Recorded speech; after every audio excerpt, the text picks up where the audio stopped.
From t-ball to basketball, flag football, and soccer, sophomore Zac Pearson has had his share of being a multiplayer of sports, but it really came down to a collective effort in deciding which sport he'd make a priority. Ended up sticking with football and baseball, and then ended up just going with baseball once I pretty much got to high school. The whole story with football, it kind of interfered with baseball. I love football um, at the time more than I did baseball. Everybody in my family, like my family and I, talked just because they were conflicting so much, and we just all decided to go with baseball, and that's what we did.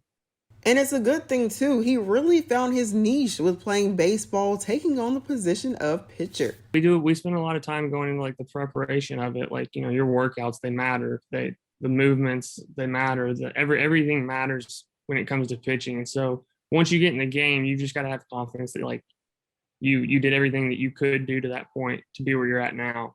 So you just got to be able to do what you can do now and just go with it.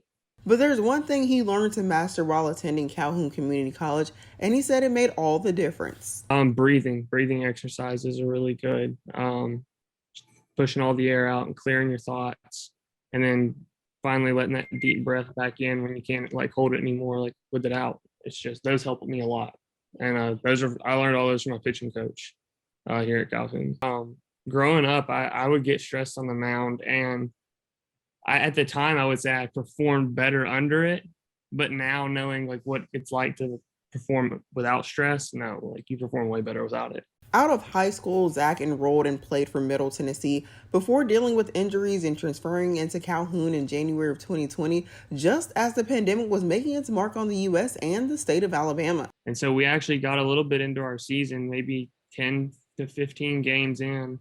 It was around this time last year, actually, and when they called it. So I hadn't pitched in a game until this past season, like this one that we're in right now, since 2017 through injuries, because of injuries, surgeries, stuff like that. And so like I had baseball taken from me before, but I guess and it still sucks as an injury, but when it was like somebody else taking it from you that like didn't have a say when like we all wanted to still play. He spoke on the two injuries he had and the recovery time, and not knowing whether or not he would be able to ever play the game he loved again. There's a lot of times I didn't know.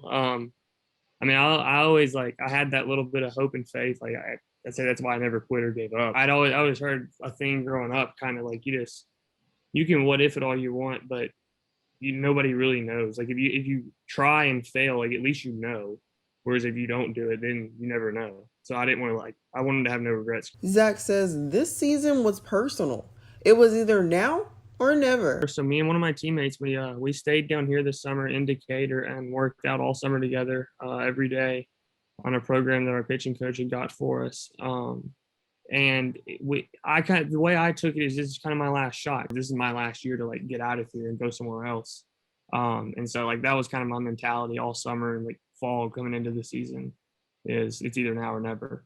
Zac says a lot of personal goals for the season he's already checked off. Some personal goals I had for this year were to get a scholarship to play somewhere, which I've gotten that to this point. I've signed with Austin P State University in Tennessee. And another one was to just get back to like the performance level that I was at before injury. And I've done that.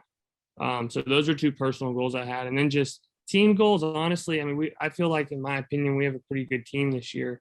I think we're struggling a little right now, just putting it all together. But I think when we do, we can make a pretty special run at at the state tournament, hopefully. He says the path he took playing this sport may not be the usual journey most take, but he did emphasize his advocacy for community colleges, especially to young athletes looking for a foundation to go to the next level. There's a guy on our team that is thrown 99, and I mean, there's not many people on the face of the earth who can do that, much less at Division I, Division II, anything. I mean, and he's at a JUCO right now. So that's what I'd say to him. It's just like don't think you're not good enough for it or too good for it, because I promise you're not. Like come see some of the guys that are in it and you understand. Although his time at Calhoun Community College is winding down, he says he is thankful for the time spent and memories made. Honestly, I mean, I never thought Decatur, Alabama would be a home for me, but I've come to love it and enjoy it in its own certain way, special way, and I'm sure I'll miss it when I leave. But I'm just extremely thankful for the opportunity that Coach Gaskill gave me, and Coach Wilkes for working with me.